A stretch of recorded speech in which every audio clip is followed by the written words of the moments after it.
Class, today we will understand how the shares are issued.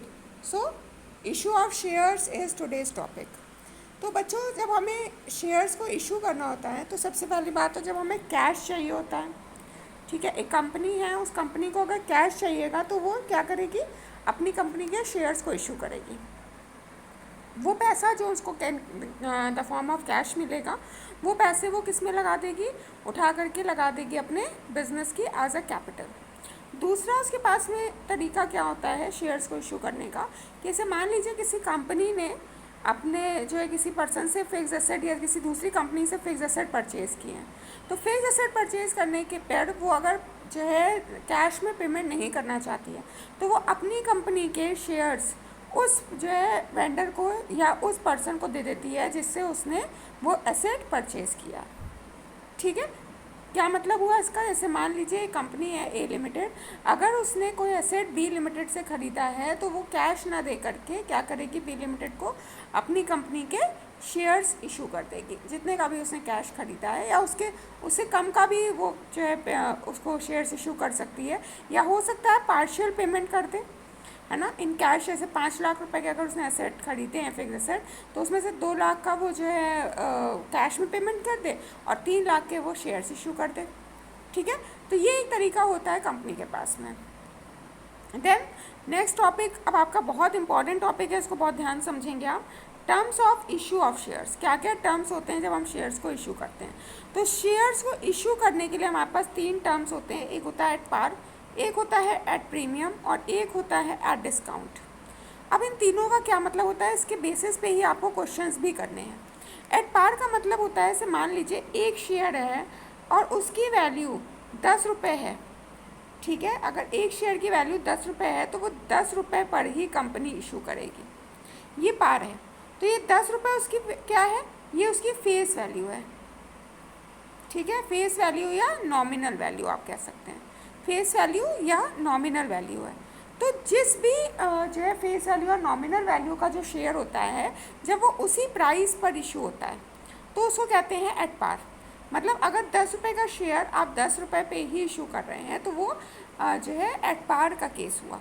ठीक, दूसरी बात at premium. At premium में क्या होता है, जैसे मान लीजिए एक शेयर है जो 10 रुपये का है, कंपनी उसको इशू कर रही है कितने रुपए में, मान लीजिए 12 रुपये में, 12 रुपीज़ में इशू कर रही है, तो यहाँ पर प्रीमियम कितने का है, सोच के बताइए, प्रीमियम कितने का है।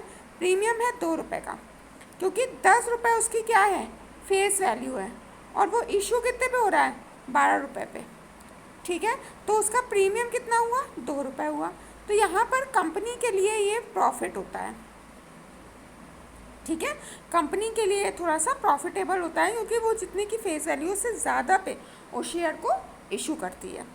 थर्ड पॉइंट क्या है, एट डिस्काउंट। एट डिस्काउंट में क्या होता है, जैसे मान लीजिए एक शेयर की वैल्यू 10 रुपये है और अगर वो कंपनी इशू कर रही है 8 रुपये पे, ठीक है, तो 10 रुपये उसके लिए क्या है, फेस वैल्यू है, और वो इशू कितने पे कर रही है, 8 रुपीज़ पे, तो यहाँ पे वो डिस्काउंट कितने का दे रही है, 2 रुपीज़ का डिस्काउंट हो गया। आई बात समझ में। तो यहाँ पर कंपनी हमेशा थोड़े से लॉस में रहती है, ये किसी वजह से हो सकता है, मे बी उसको पैसे नहीं मिल रहे या उसको अमाउंट नहीं मिल रहा, तो वो अपने शेयर्स की वैल्यू को कम कर देती है और फिर कम करके वो जो है इशू करती है। अब यहाँ से आपको एंट्रीज़ करनी है, ठीक है, पहले आप ऊपर का वापस अपने आप पढ़ेंगे, समझेंगे, अगर आपको कोई दिक्कत आ रही तो आप पूछेंगे।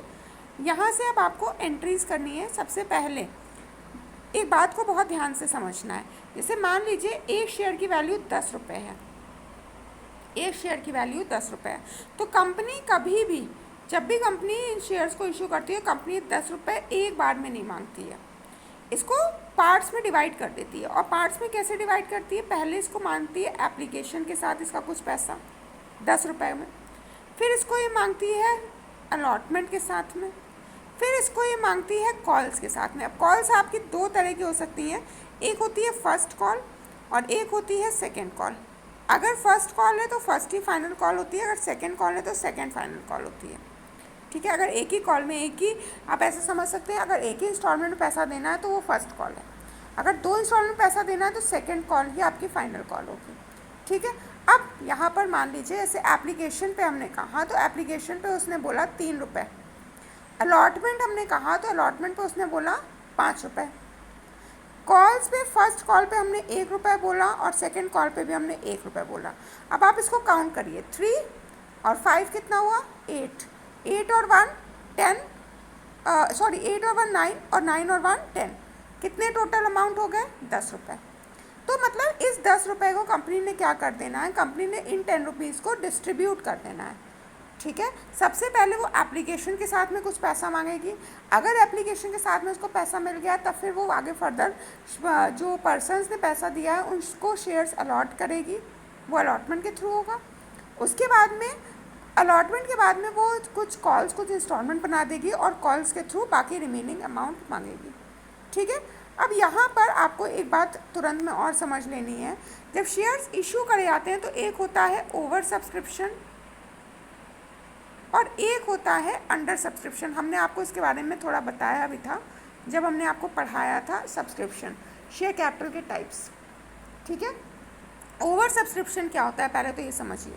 जैसे मान लीजिए अगर एक कंपनी ने अपने शेयर्स इशू करे हैं 20,000, अगर 20,000 इशू करे हैं और पब्लिक ने पैसा भेज दिया है 22,000 का, तो ये कौन सी कंडीशन हो गई, ओवर सब्सक्रिप्शन की। ठीक है, अंडर सब्सक्रिप्शन की कंडीशन क्या है, मान लीजिए कंपनी ने शेयर्स इशू करे 20,000 के और उसको अमाउंट शेयर परचेज उसके हुए 18,000 के, तो ये हो गई आपकी अंडर सब्सक्रिप्शन। जब इशूड से कम शेयर परचेज करे जाते हैं तो वो अंडर सब्सक्रिप्शन होता है, और जब इशूड से ज़्यादा शेयर्स परचेज करे जाते हैं तो वो क्या होता है, ओवर सब्सक्रिप्शन होता है। इस केस में, ओवर सब्सक्रिप्शन के केस में कंपनी फ़ायदे में रहती है क्योंकि उसके पास चॉइस होती है कि वो किसका पैसा वापस करे, कहाँ उस पैसे को एडजस्ट करे। अभी जब आप न्यूमेरिकल में पढ़ेंगे तो आपको समझ में आएगा। अंडर सब्सक्रिप्शन के पास में company has no choice, company के पास कोई चॉइस नहीं है। क्यों चॉइस नहीं है, क्योंकि यहाँ पर उसने को चाहिए कितने के शेयर्स थे, 20,000 का, लेकिन उसको उसके शेयर परचेज कितने किए गए, सिर्फ और सिर्फ 18,000 के। तो यहाँ पर अब कंपनी को जो कुछ भी अपना काम करना पड़ेगा वो इस 18,000 के अंदर ही करना पड़ेगा। अब इस 20,000 का वो कुछ नहीं कर सकती। ठीक है, अब ये 18,000 से ही आप सारी एंट्रीज करेंगे, ये चीज़ आपको समझनी है। अभी जब हम लोग प्रैक्टिकल्स के थ्रू करेंगे तब भी हम इसको अच्छे समझ करके तब करेंगे। अब सबसे पहले आपको एंट्री समझनी है for receiving share application money.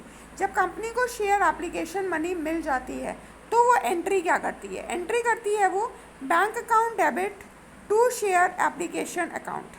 अब यहाँ पर बैंक अकाउंट को हम डेबिट क्यों कर रहे हैं, बैंक के थ्रू उसको पैसा मिल रहा है। ठीक है, बैंक में उस कंपनी का पैसा बैंक के थ्रू आ रहा है, बैंक में आ रहा है, इसलिए यहाँ पर बैंक का अमाउंट, बैंक क्या आपके लिए एसेट है, रियल अकाउंट के according debit what comes in होता है। ठीक है, तो यहाँ पर आपका बैंक के थ्रू क्या हो रहा है, पैसा बढ़ रहा है, इसलिए बैंक अकाउंट आपका डेबिट हो जाएगा। और किसके थ्रू पैसा बढ़ रहा है, वो पैसा आ कहाँ से रहा है, मीडियम क्या है उसका, उसका एप्लीकेशन का मीडियम है, एप्लीकेशन का पैसा वो रिसीव कर रहा है। तो उसके ऑल्टरनेटिवली आप एप्लीकेशन, शेयर एप्लीकेशन को क्या कर देंगे, क्रेडिट कर देंगे। ठीक है, अब आपको बाकी पार, प्रीमियम, डिस्काउंट जो पड़ा है उसके अकॉर्डिंग आपको एंट्रीज करनी है। सबसे पहले है पार की एंट्री। पार में तो हम डायरेक्ट ऐसी एंट्री कर देते हैं, share application account debit to share capital, हमने ये एंट्री कर दी। क्यों करी है एंट्री, शेयर एप्लीकेशन का जो पैसा था, ठीक है, जो आपने बैंक के थ्रू रिसीव करा, वो शेयर एप्लीकेशन का पैसा अब आप क्या करेंगे, आप अपने कंपनी की कैपिटल में लगा देंगे। तो ये क्या हो गया आपका शेयर कैपिटल, और शेयर कैपिटल क्या है आपकी, लायबिलिटी है, और लायबिलिटीज़ हमेशा क्या होती हैं, लायबिलिटीज़ हमेशा क्रेडिट होती हैं। ठीक, फिर नेक्स्ट एंट्री है आपकी प्रीमियम की। तो प्रीमियम मैंने आपको क्या बताया था, प्रीमियम हमेशा आपके लिए, कंपनी के लिए प्रॉफिट होता है।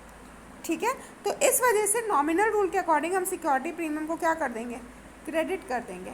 बाकी एंट्री आपकी सेम रहेगी, share allotment, share application allotment account debit to share capital account, entry वही रहेगी आपकी। ठीक है, लेकिन आप क्या करेंगे, सिक्योरिटी प्रीमियम में भी इसको शो करेंगे। अगर डिस्काउंट होता तो क्या करते, डिस्काउंट होता तो हम इसकी एंट्री बनाते share application allotment account debit discount account debit to share capital account. ठीक है, क्योंकि डिस्काउंट बाय नॉमिनल अकाउंट हमेशा हमारा एक्सपेंस होता है और एक्सपेंसेस को हमेशा डेबिट करते हैं। अब इसमें अमाउंट कैसे जाएगा ये हम बात करेंगे अभी आने वाली क्लास में, जब हम इसके न्यूमेरिकल सॉल्व करेंगे। ओके, तब तक के लिए आपको इसको एक बार वापस से पढ़ के रखना है, Okay, try to attend your Saturday doubt clearing session. If you have any confusion, you are free to ask me. Okay, that's all for today. Thank you.